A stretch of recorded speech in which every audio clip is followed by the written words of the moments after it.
Okay, today I want to kind of work on a principle and some nomenclature that may not seem terribly familiar, because this is nomenclature that actually myself and Jenny and Paul use in our teaching. And so you might have heard me refer to cat-cow as cat and horse a couple of times. And so really, I use cat and horse as general designations for either an intention to the way that you move the inner or outer space of your body, or I use it as a reference to any type of extension. So spinal extension, right? That's what we refer to as horsing your spine, right? If you're straightening your arm, this is a horse in the elbow. A good straight wrist is a horse in the wrist, okay? Grounded shoulders are horse. Is everyone pretty clear on that? Can you give me a thumbs up? Okay, cool. Flexing your feet, that's putting your foot in horse. Straightening your leg, right? That's putting your leg in horse. When you've heard me say, hug the muscles of the leg to the bones of the leg, I refer to that as horsing your leg. So it's just an excellent shorthand that gives you kind of an idea of what you want to do with the form, the lines of your body, but also what you want to do with the function of your body, right? So to straighten my arm, I've got to hug the muscles of the arm to the bones of the arm. Does that make sense? Yeah? So horsing isn't just a straight arm. It's this constant reach through the arm to straighten it, right? Horse also applies to general poses that we encounter in our practice. And so some of those poses or actions are cat and horse or cat and cow. Baby cobra or back bends are horse.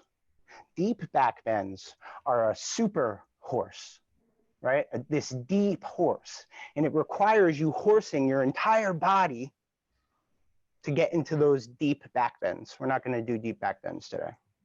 Mountain pose, hinge, pyramid, and triangle.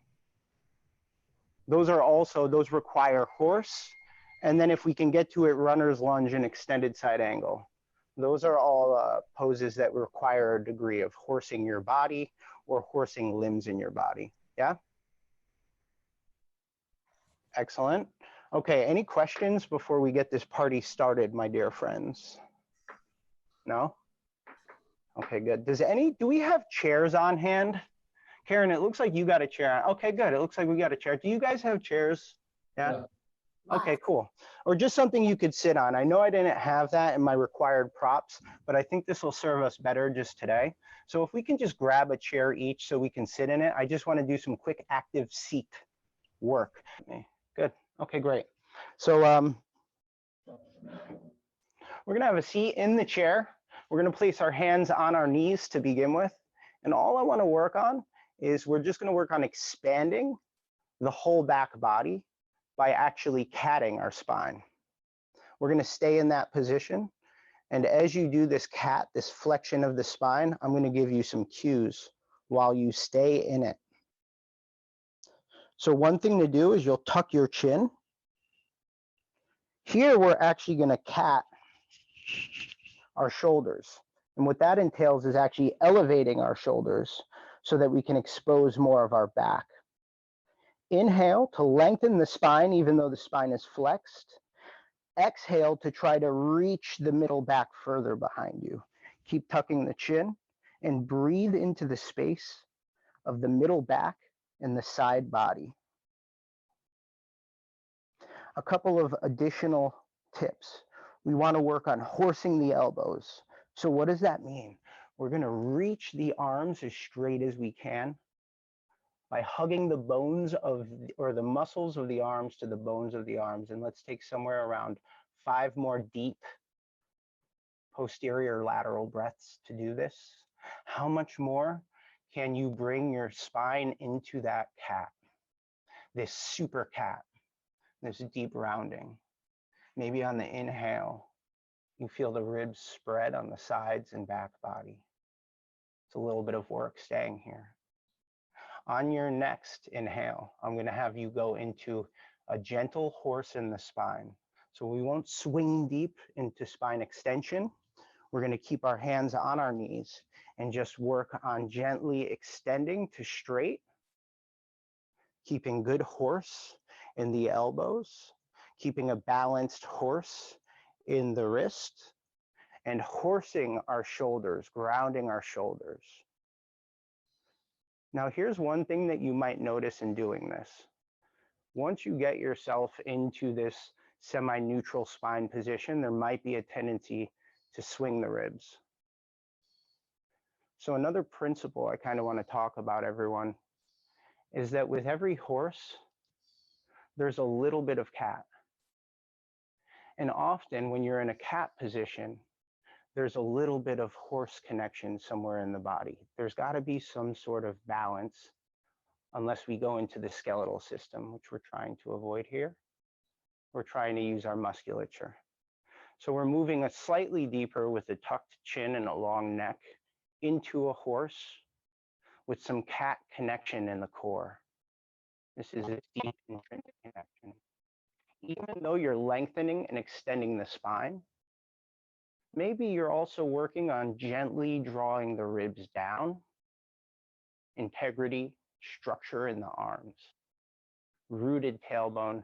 And let's take about 5 breaths now to just go from cat to horse. So when you go to cat, the shoulders raise. You spread the ribs, tuck the chin, rounding the spine, breathing into that. Inhale, elongate, lengthen, keep the chin tucked and the neck long, rib connection, and cat connection in the core.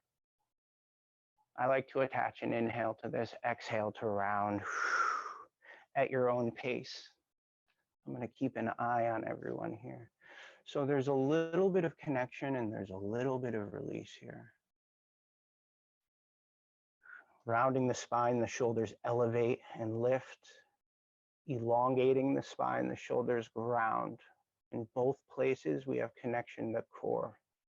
A little bit of cat in the core. Good.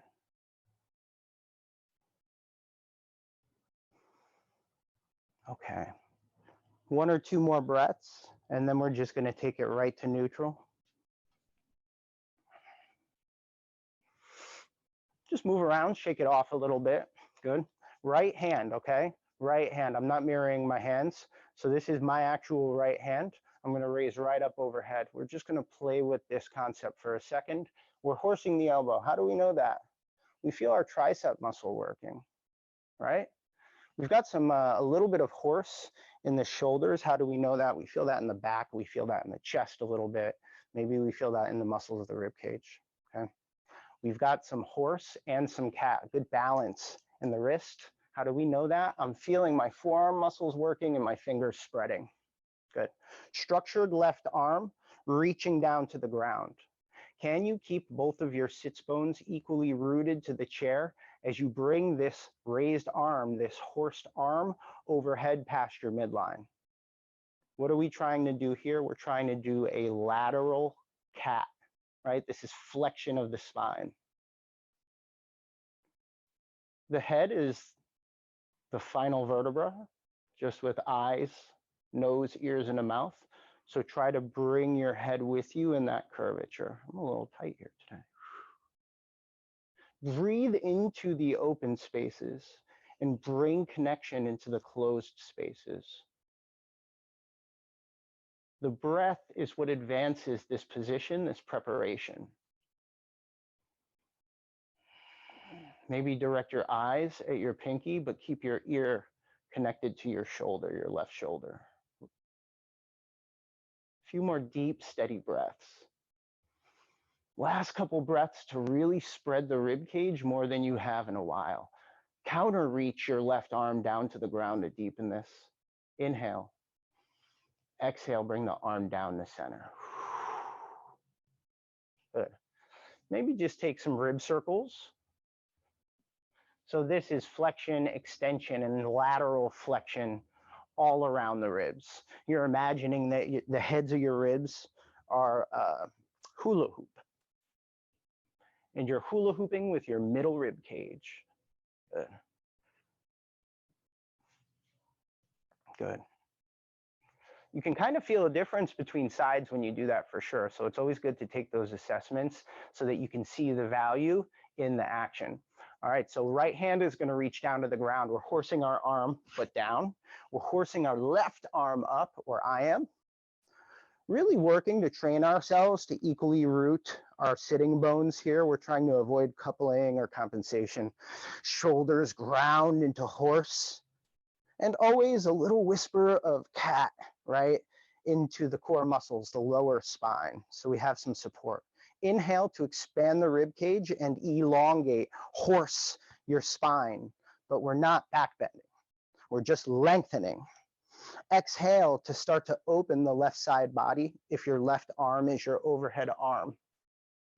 Good thing to notice as you are in your side bend. If you can just peek your eyes up at the screen. My arm didn't move. My arm moving is a consequence of my spine moving. You noticing it's the same distance between my upper arm and my ear here. Breathing deeply into the open side. On the exhale, finding connection on your closed side.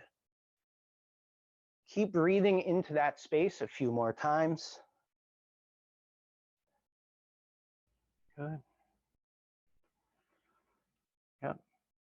Jenny, what you were likely doing here, this probably speed skater or track runner action is fine. You know, that's great too, as long as you're feeling connection here, Mama Jenny, right? Straight arm or straight arm also works fine. A couple more deep breaths, inhale, exhale. And then we'll lower that arm down, but the way we lower it down is by straightening the spine. And then at a certain part, the arm lowers, releases. Maybe we get a couple of circles in the spine, so thoracic circles. Good. Take the head with it now. So maybe the ribs aren't moving, we're just circling the head. Good.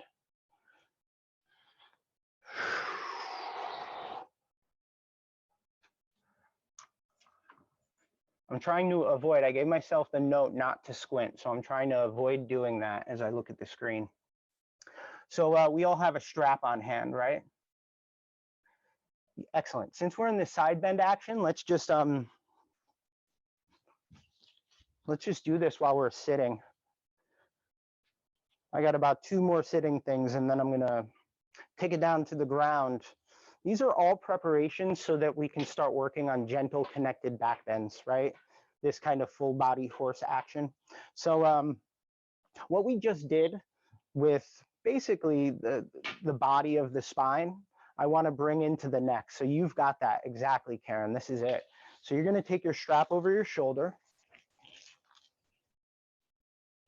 You're going to take both straps in whatever hand is your strap hand. Good. And so what we're doing is we are using the strap to help encourage horse in the shoulder. What this is going to do is further allow us to find some lengthening connection in the scalenes. These are these lateral muscles in the neck. I call them the psoas of the upper spine.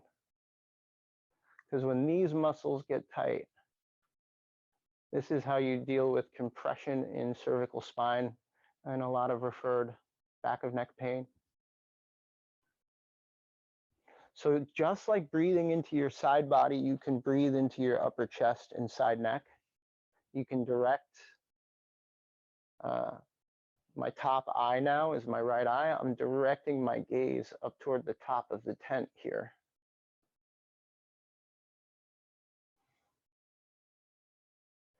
Let's lift our head using a little bit of resistance stretching, right?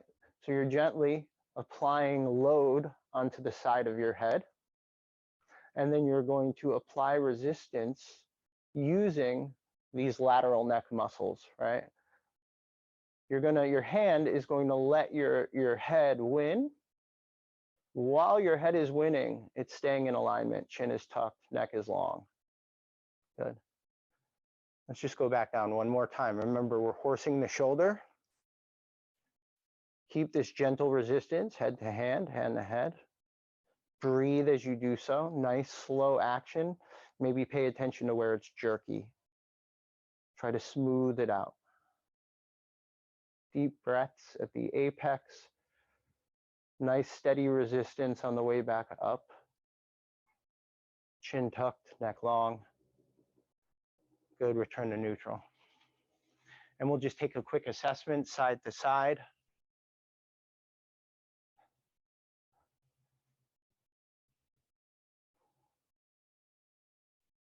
I always say I can hear better whenever I do that. On the side that I release, I feel like those muscles constrict the inner ear, or maybe I'm just bringing some blood flow there. Okay, so I'm using my right arm as my free arm, and I'm using my left arm as my strap arm, my horse arm. So right hand is coming overhead. I'm drawing my right ear to my right shoulder. I'm going to horse my shoulder on the left side. Good idea to horse the shoulder on the right side too, just to get into the practice. Maybe to espouse awareness. See if you're leaning on one hip more than the other.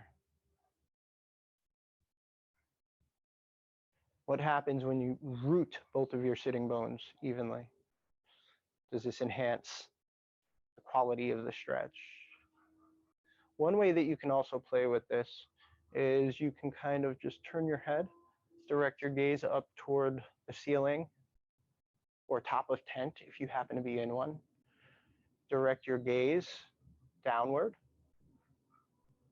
And just this small action of the head will sort of rotate the stretch from the scalenes to the trapezius to the sternocleidomastoid. We all know that muscle. Good. So then what will happen is if we're going to do this with awareness, we'll rehorse our shoulders if we lost it, good, and then we'll straighten out the arm and the wrist and just bring ourselves back down when you're ready. Oh, my neck feels so much longer. That's excellent. Final action I want to get into since while we're seated is I just want to do my seated psoas stretch. It's one of my favorite stretches. I'm going to do it. If you haven't seen it, I'll show you. If you have seen it, it's a friendly reminder. You know, a lot of the time if you have a floor beneath your feet, I'm actually working with concrete here today. You can use a dish towel, or if you have a set of sliders, you can use those. So my left side of my pelvis is sitting on the chair. My right pelvis is hanging off, right? And the gluteal bifurcation, the butt crack, is kind of that dividing line between chaired side and unchaired side. My right leg, I'm going to work on extending back. And so we all have different depths, different ranges of motion. The primary thing I want you to be able to think about while you're doing this is you want the head of your left hip and your right hip to be even, right, on the horizontal plane. So we don't want to draw one hip too far forward or one hip too far back. I'd say that that is one of our first concepts here, right? We want to try to bring our pelvis into neutral as we do this a little bit. So this tailbone reaches down toward the front of the belly. What is this? This is catting the lower abdominals. We want to avoid swinging the ribs. So we're catting the upper abdominals, and then we're going to horse the arms. So we're grounding the shoulders, putting integrity and length in the arms. And then we're going to work to horse our leg as much as our hip flexors allow, our psoas allow. Raise your hand if you're feeling a stretch in your front hip. Excellent. Raise your hand maybe if you're feeling some connection, some action in the glute, the corresponding glute. That's something to work toward, right? And the way we do that is by horsing our leg straight, drawing the kneecap onto the leg. This should feel like a little bit of work. Still keeping the hips even, catting the core muscles and the low spine, horsing the shoulders, raise. I'm raising my right hand overhead. If your left leg is back, you would raise your left arm overhead. Since my right leg is back, I'm raising my right arm overhead. I'm reaching my right leg straight, that's horse. And then I'm gonna open my right side ribs. So I am catting the left side of my body. And then I'm actually gonna disconnect my shoulder here.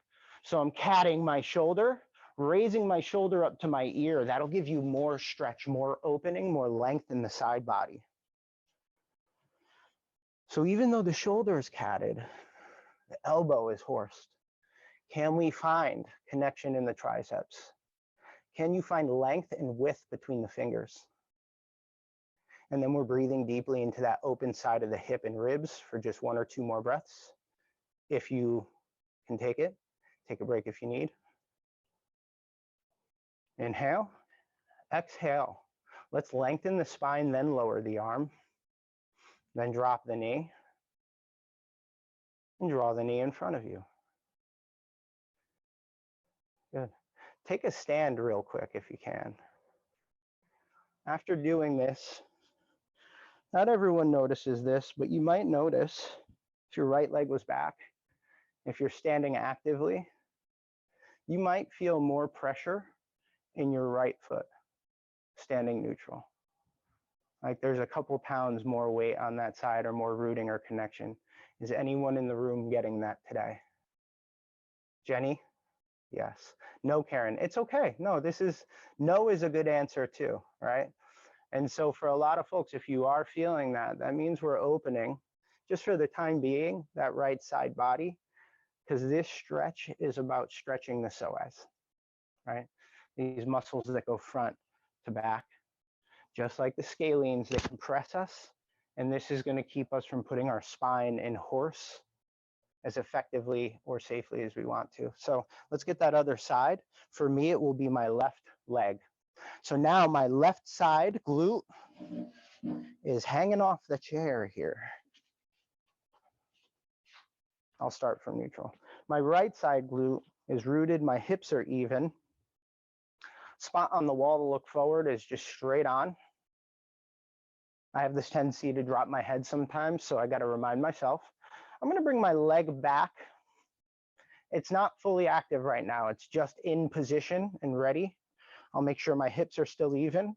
I'll bring some cat into the upper and deep lower abdominals. Good. Horse the shoulders for now. Left arm is going up, and then I'm going to go into side bend. Good. Start to bring that leg into horse. This is how we turn up the volume on this stretch, this psoas stretch, is we're trying to draw the kneecap onto the leg as we're taking this side bend. So I'm reaching my left leg back, and I'm reaching my left arm overhead and across to the right. So there's an oppositional reach from hand to leg. Consider each breath a rep, an opportunity to expand the rib cage and belly, but also expand through our hand and through our leg for 1 or 2 more breaths. Good.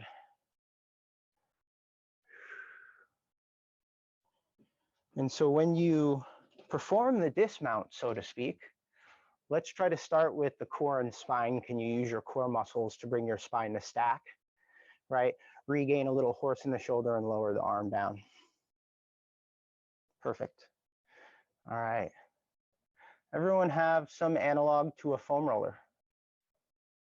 Oh, I see it. It's right there. Awesome, Karen. That's pretty. Looks, oh, it's like a similar foam roller to the ranch.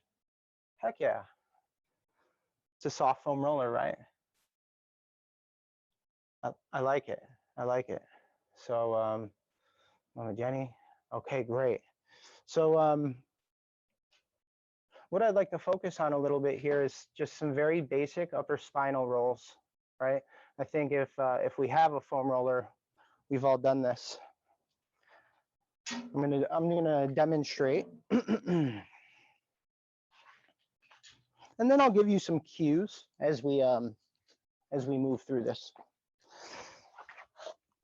So I don't really want to go into the lower spine.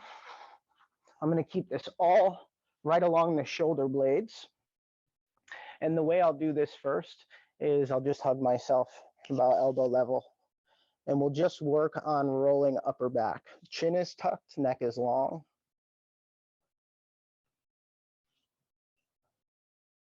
So it's more of kind of a neutral roll along the spine. Try to connect it to the breath. Whenever we're doing this with the spine, it's a good idea to have a very gentle cat, right? So that's that intrinsic core connection that we encounter in our Pilates classes, that we hear about in our yoga classes.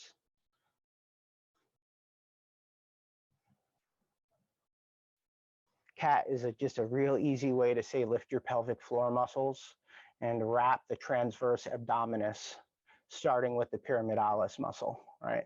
Cat's easier. A couple passes here. Good. Hands are supporting the back of head, the chin is tucked, the neck is still long. And if you make a little bit of effort to reach the crown of the head away from the tailbone, so we're kind of using our musculature to traction the spine a little bit, this will help us just expose the myofascial release a little bit. Good. And so we're basically rolling flush. Can you just tilt 1 or 2 inches to your right so that we can think about just targeting the thoracic paraspinal muscles and a little bit more of the scapular muscles, rhomboids and lats.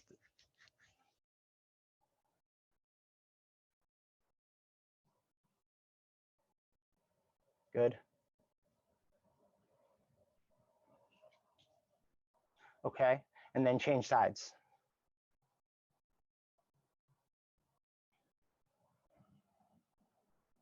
Beautiful. Keep breathing into it. The wider your feet are, the more stable you are. Good. Core connection just gives you more control through this action.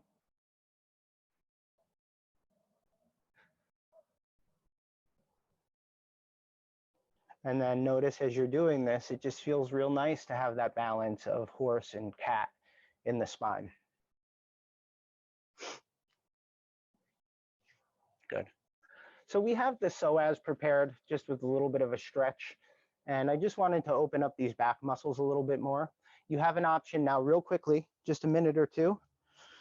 From a supine, that's on the back position, knees bent, feet flat. You're gonna press your pelvis up until you have the foam roller just between where your glutes and your lumbar, your low back meet. So it should kind of be able to balance between those two places. You're gonna place your hands on the sides of your foam roller. The more you can keep your knees together, the more you're wrapping the musculature of the back of the pelvis around the pelvis, which kind of deepens the opening here of this foam rolling. We're gonna rock our knees together to the right. A good opportunity to cat the core muscles, to really have that cat connection, ribs, core. Control the knees moving left to right with the core muscles. So how do you know you're doing that? How much are you using your hands and arms to move your knees left to right? Let's see here. Helene, you might be able to scoot back just an inch or inch and a half more. Yeah. That feels better to me. So we're not super horsing our low back and spine. Jenny, you all right? Mama Jenny. Here, I'm gonna unmute you. Keep moving through that and try to use the core muscles, and what you'll feel is a bit of a spiraling in the core muscles, trying to turn the spine. Also, we're getting a real nice release in the musculature of the hips and the low back. Nice myofascial release. Prepare us for a little bit of our work with horsing the spine. You okay, Mama Jenny? What's up? There's a shadow on the roller, so I can't see what direction it is.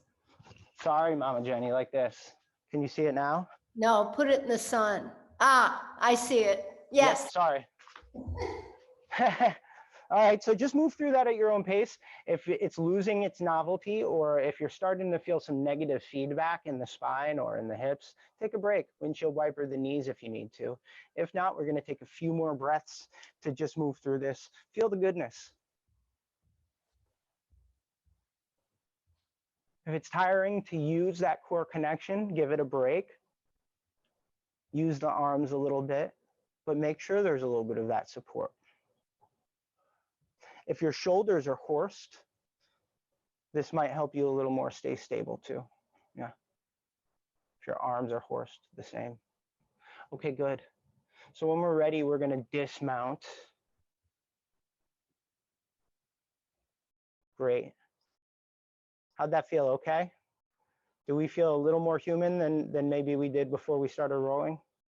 So I wanna move into some preparation for our back bends. Somebody mentioned in the salutations class that they just wanted to kind of circle in a little bit more on our baby cobra. So I think this is a really good time to do that. Yeah. So this is going to require a block and a strap.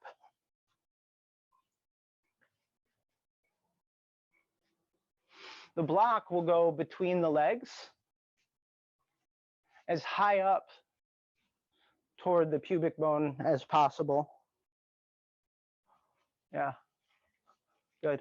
Yep, we're standing for the time being here.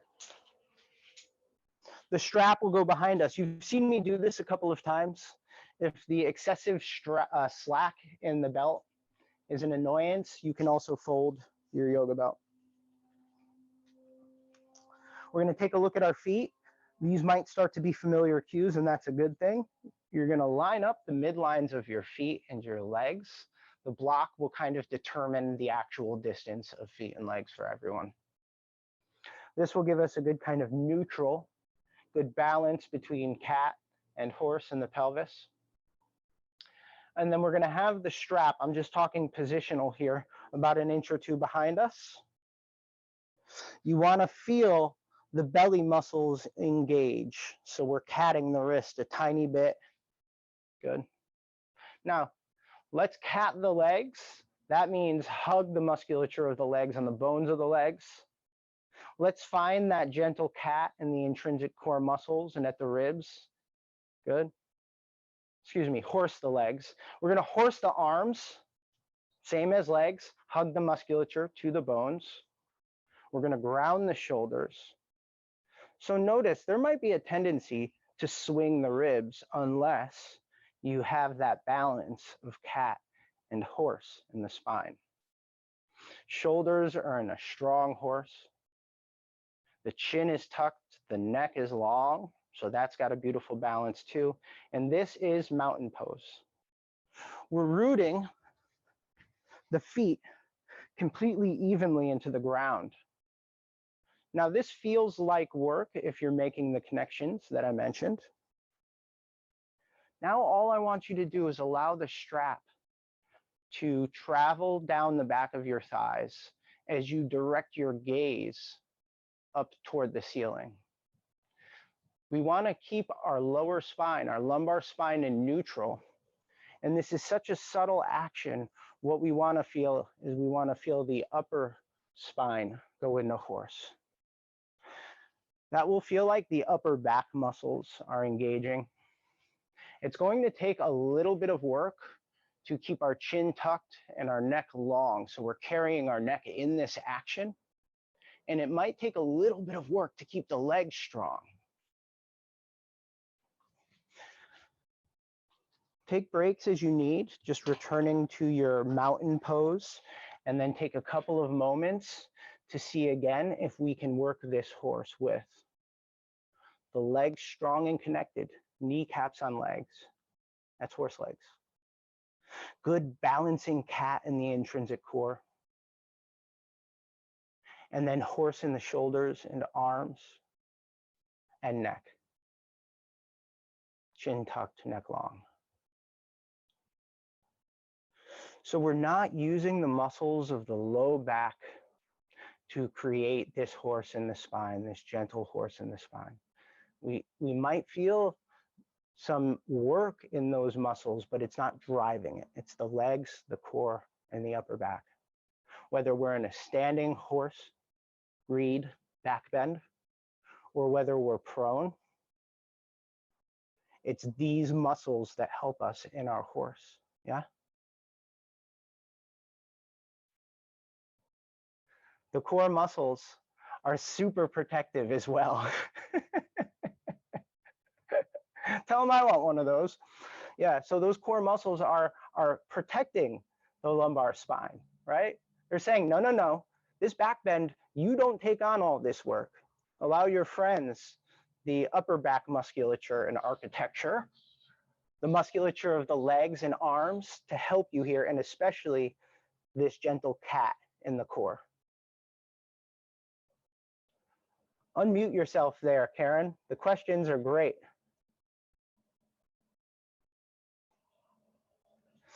Take breaks as you need, everyone. I'm going to do this for 1 or 2 more breaths. Yeah. Let me see if I can do it. There you go. What's up, Karen? Where should the head and neck be? So the head and neck is following the trajectory of the spine. So the head isn't moving on its own. The head is just traveling as a consequence of the thoracic spine lengthening.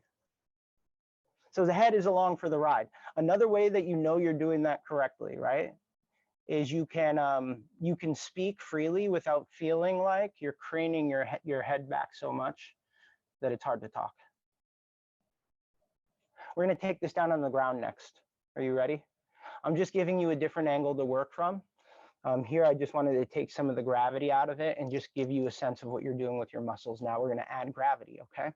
So let's take it down to the ground. We'll have our block and our strap on hand.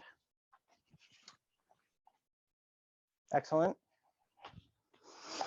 I like to set my block up first, have my strap toward the front of my mat, and then I'll just let myself down to the ground. So we're basically doing the same setup, just now prone, just on our stomachs.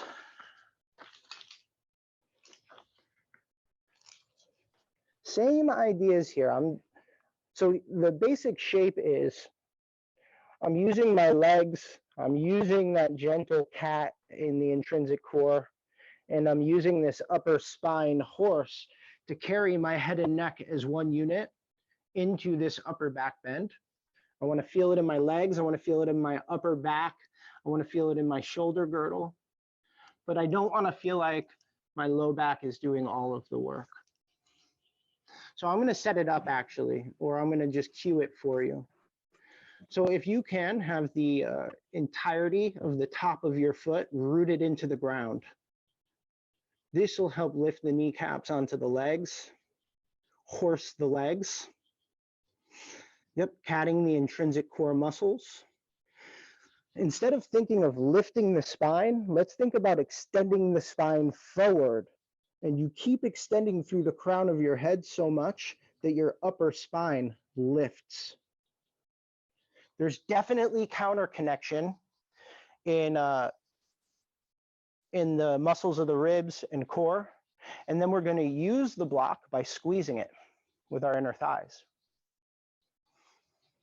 Maybe gently try to stretch the strap while you're in this gentle back bend. We're just playing with it You're trying to stretch this, and this will help you horse your shoulders a little more. Chin is tucked, neck is long. Relax for a second. Good. Okay, again, we're not lifting our head quite yet this time. Let's just find connection in the legs, horse the legs. Yep, counter cat in the core muscles. Horse the shoulders and the arms. The strap is 1 inch off your backside, and forehead stays on the ground for a moment. Hold this for 3 breaths. You're not lifting your head, but technically, you should be feeling like you're already in a bit of a back bend or super horse, even if it's gentle.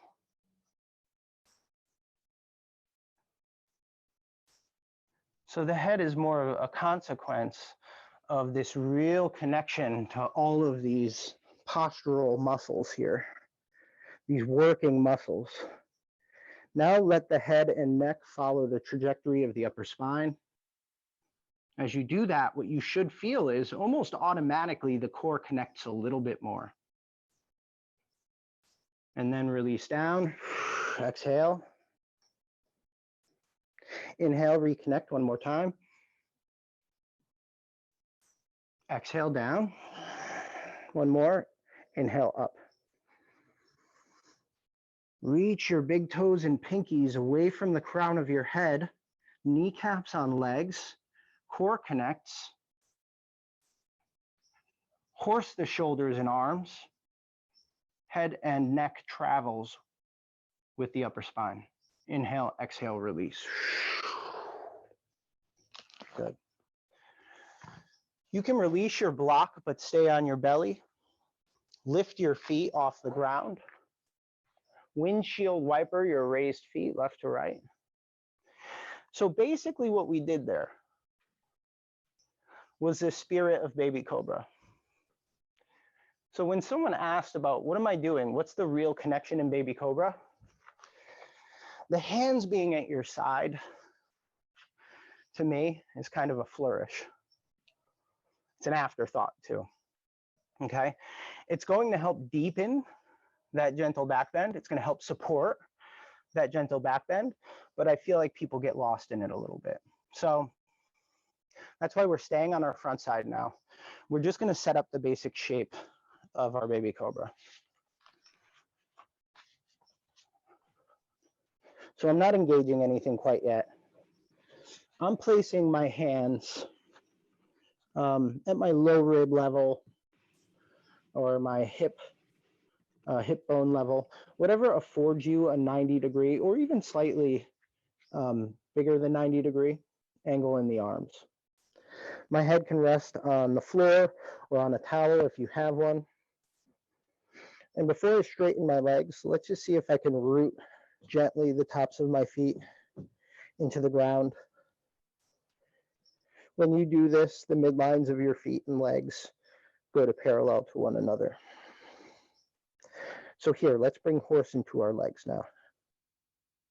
Gentle cat connection in the core. Horse in the shoulders. This feels like we are doing this kind of proto back bend. And then just allow the head and neck go with the trajectory of the upper back. So here we have this baby cobra. Now what we can do is we can reach the elbow bones back. And what this does is this encourages us to connect in the same way as when we had our strap. Good. You can float your hands off the mat and play with whether or not you're dropping it all.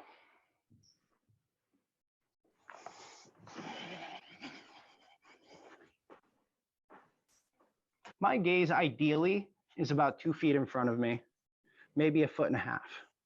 My neck is still long, my legs are connected, my core is connected, my shoulders are horsed, and I'm just floating and releasing, floating and releasing, and then relaxing when I need to.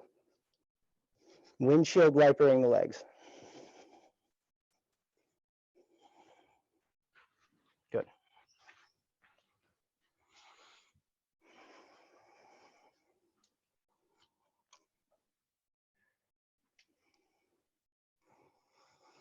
So to me the question is, what's the best range? To me, the answer is it's our active end range. Where can you go without using your limbs to get you there? Right? Where can I go without using my arms to get me there? That's kind of my best range. When I can use my core musculature to get my spine into a horse that is long. Good, Karen. A little more drawing in with the chin and lengthening the back of the neck. So try to stretch through the crown. Yeah. Mama Jenny, I can't see you. Helene, good. Try to draw the chin down, reach through the crown of the head a little bit more, and then we'll release out of this when you're ready on an exhale. Yeah.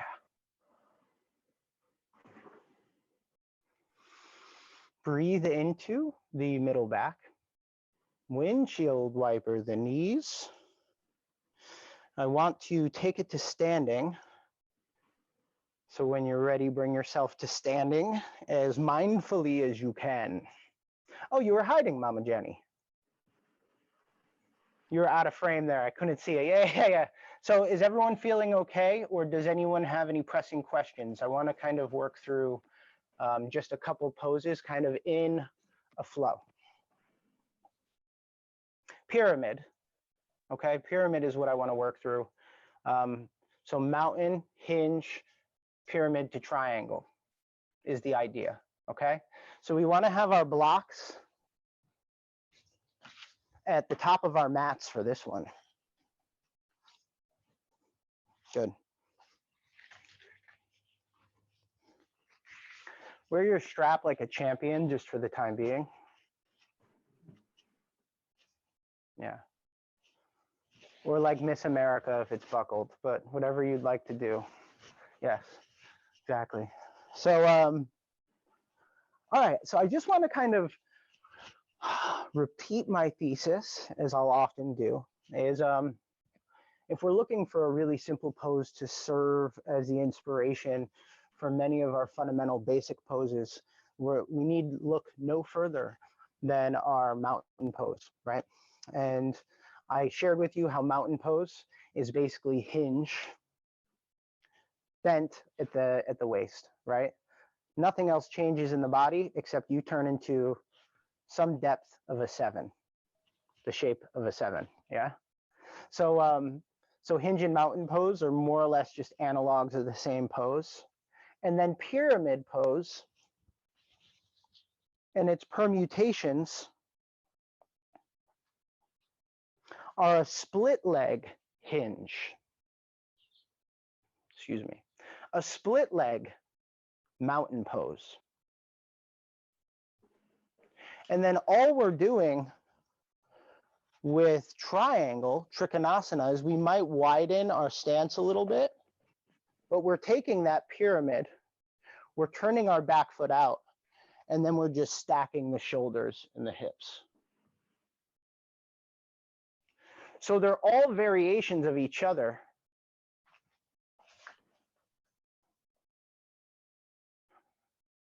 And they're all variations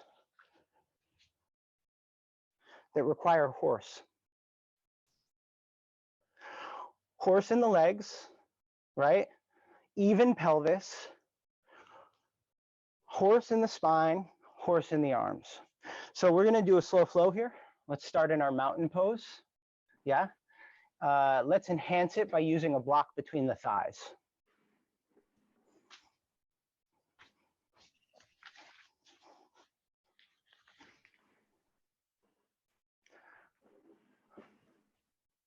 So take a look at the tootsies at the feet. We want a good parallel at the midlines and the midlines of the legs.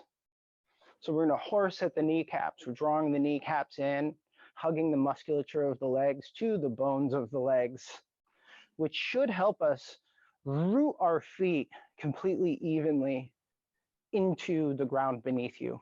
Good. Let's create integrity in those deep core muscles, that cat connection. Good. We're going to horse the shoulders, horse at the elbows. Good. Good connection, straight wrists. and then we're going to reach through the crown of the head. So we have this active mountain pose, made even more active by this deep squeeze on the block between your thighs. And also using the strap behind you as I'm doing. So the strap is 1 inch off your backside. Your hands are a little wider than shoulder width, thumbs out. Couple breaths here. Avoiding flare in the ribs. On your next exhale, reach your tailbone back and the crown of the head forward. You may want to make yourself a tabletop back, but maybe, again, just for this practice, let's just work on going a little higher than our reptile brain wants us to go. Is there the tendency to flare the ribs into a bit of a super horse? Yes. We want balance between cat and horse. Neutral spine. 1 breath. Exhale, squeeze your block, and you'll feel your spine want to lift like a crane arm. So we're using the integrity of the core muscles to lift the spine. 1 more inhale to lengthen the spine, standing in mountain. Exhale, we're returning the hinge position. Can you horse your legs so much that your feet are rooting into the ground and your sacrum is reaching to the ceiling? Good. Lengthen the spine so much that the tailbone is reaching back and the crown of the head is reaching forward. Good. Reaching the knuckles of the hands behind you, grounding the shoulders in horse and pulling on the strap. Squeeze the block and start to feel your spine lift back up into mountain pose. Good. Shake off the body. And just remember the muscles that you used in your mountain pose and in your hinge. We're going to apply those same connections, that same muscle pattern, to split feet now. My left foot is going to be forward. Put your strap down for this. Yeah.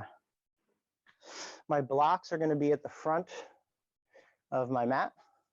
Yeah. And we'll just start in a mountain pose without any props. Good. Good. Feet, midlines of the feet parallel, midlines of the legs parallel, gentle cat connection in the core musculature. Shoulders draw down the back, arms are straight. This chin is gently tucked behind the sternum and the neck is long. We're going to take a medium yet bold step back with the right foot. Good. So just a couple of cues here. If we have our feet kind of more traditionally in a line to one another, this is definitely going to be more of a challenge to balance. Good. Stay right there. We're going to connect to the core and draw the ribs in. So we have this gentle cat that's counteracting this tendency already to maybe swing the spine. Both legs are straight. Good. So can we horse the legs as straight as possible? And can you screw your right hip forward so that your right hip and your left hip are even to one another? Good. This is a pretty narrow stance. This isn't a deep lunge stance. Good. So both legs are horsed. And all we're doing from here first is, if the arms aren't horsed and the fingers aren't spread and reaching toward the ground, if the chin isn't tucked, if we're basically not in mountain pose in our body, then we'll work on getting into that briefly. And then we'll allow ourselves to hinge forward. Notice, if you're looking at the screen, that my arms are following the trajectory of my spine. I'm really working on keeping my legs straight. I'm really working on keeping my ribs from flaring too much. And I'm really working on avoiding letting my head and neck lead the action. Now, only go so far as you can go before you start to feel the calf connect into a stretch. Maybe you'll place your hands on some blocks that are at the front of your mat. This might cause you to round your spine a little bit, but this will also give you an opportunity to work on drawing that right hip forward still, drawing the shoulders down the back and keeping the neck long. It'll also give you a bit of a rest. How much can you reconnect to straight, strong legs here? That core and that cat and the intrinsic muscles. We're going to start to draw left shoulder down the back and bring the arm to your side.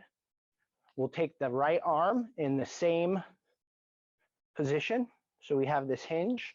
We're going to lighten our hinge a little bit by pressing our front leg into the ground. And then we'll allow ourselves to lift up into a mountain pose with split legs. Good. 1, 2, 3, step forward, bang. 1, 2, 3, step back, bang.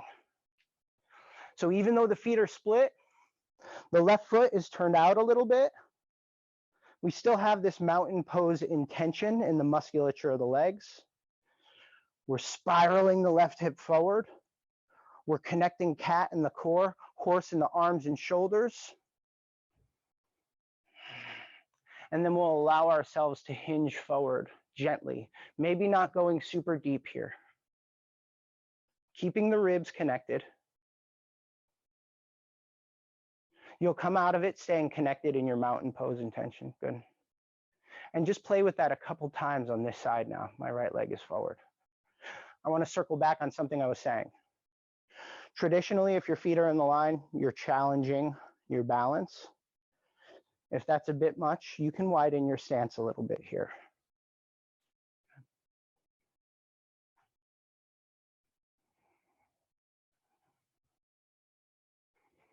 So the head and the arms are just following the spine.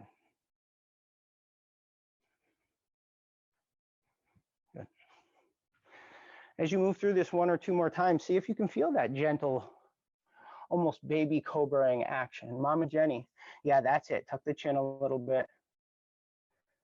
So one more thing, as you're in your hinge, your pyramid position, without moving your feet on the ground, draw your feet toward one another, and that might help you come up to your upright mountain, split foot mountain position. Good. And then when you're done with that, shake it off. Step forward, boom. Yeah. Okay, just one more thing to play on. We have our blocks at the front of the mat still. I just want to play with our pyramid.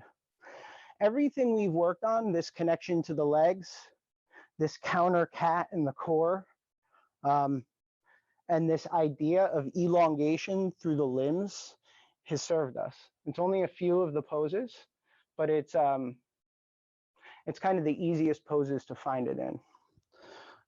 We've also seen how using a horse in our shoulders and in our legs really helps us protect ourselves in our back bends. It's that counter cat in the core that really helps enhance the baby cobra as well. Okay, so mountain pose, we're going unassisted here. Midlines of the feet and legs at parallel to one another. We have that counter cat in the intrinsic muscles, horsing the shoulders, horsing the arms. This is all isometrics here. We're going to step back. I'm stepping back with my right foot. I am horsing the legs. I'm drawing the hips even. I'm reconnecting to that deep core connection. Horsing shoulders, arms, taking hinge. I'm catching myself as my nervous system wants to go into a rib flare or drop my head. Once I start to feel that stretch in my legs, I'm going to place my left hand on the block on the left side of my foot. I'm going to reach my right hand forward. This is a bit of a preparation. There's a horse in my right elbow, and there's horse in my right shoulder. And I'm going to imagine keeping my body in all the same connections, but I'm going to turn my right foot out a little bit. And I'm then going to turn the right side of my body out a little bit, like a door on a hinge.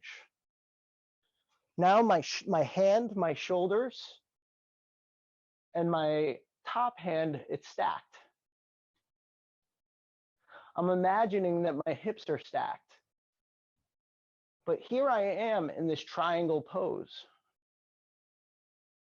So you can be typically pretty passive about it and just get yourself there. Or what we can really do is work on leveraging that side body stretch, that elongation, that mini baby cobra on the spine, to really feel what the purpose of this triangle is. Opening the hip flexors, opening the side body. Gentle spiraling and extension of the spine.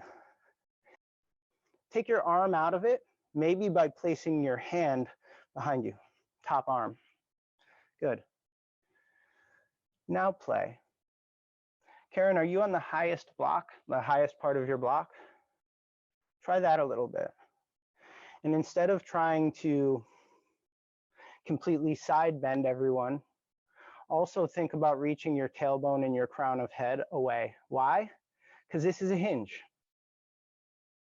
Yeah, this is a hinge. Mama Jenny is raising both of her arms. That requires more use of the core, but it's also going to ensure that you're using your integrity, right? The core muscles to help power that triangle. Good. Now, close your body. The way you'll do that is by turning your right foot back in, then turning your right hip forward, and then turning your right shoulder forward. Maybe find your pyramid pose with your hands on the blocks. Reconnect to a long spine. Good. Find all of that connection again. This horse in the legs, cat connection, horse in the arms, chin tucked, neck long. And then without moving the feet, draw the feet toward one another to come to standing position.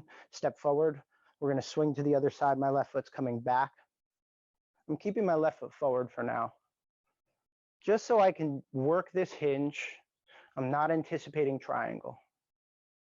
I'm only going so far as I feel like my muscular integrity can support me. Good. Preparation for my triangle. I'm placing my right arm on corresponding block. I'm reaching my left arm forward past the front of my mat. I'm horsing my shoulders. I'm evening my hips, keeping core connection. And then I'm going to turn my left foot out, maybe scoot it back 1 or 2 inches. Then I'm going to stack my hips, stack my shoulders, and of course, ideally, stack my hands. Now, if we don't connect a horse in the legs, or horse in the back leg, if your front leg is bent, it's going to be a lot floppier. It's going to feel like you're out of balance. This is where this horse connection in the shoulders, the legs, the arms, it's where the cat connection in the core really supports us. See if you can feel that gentle, subtle baby cobra action in the upper back here. One more deep breath, reestablishing horse in the legs, in the shoulders, cat in the core. Inhale, exhale. Let's drop the hand back down, even the shoulders, tuck the arms. We're going to do it one time with no arms, just stacking the shoulders.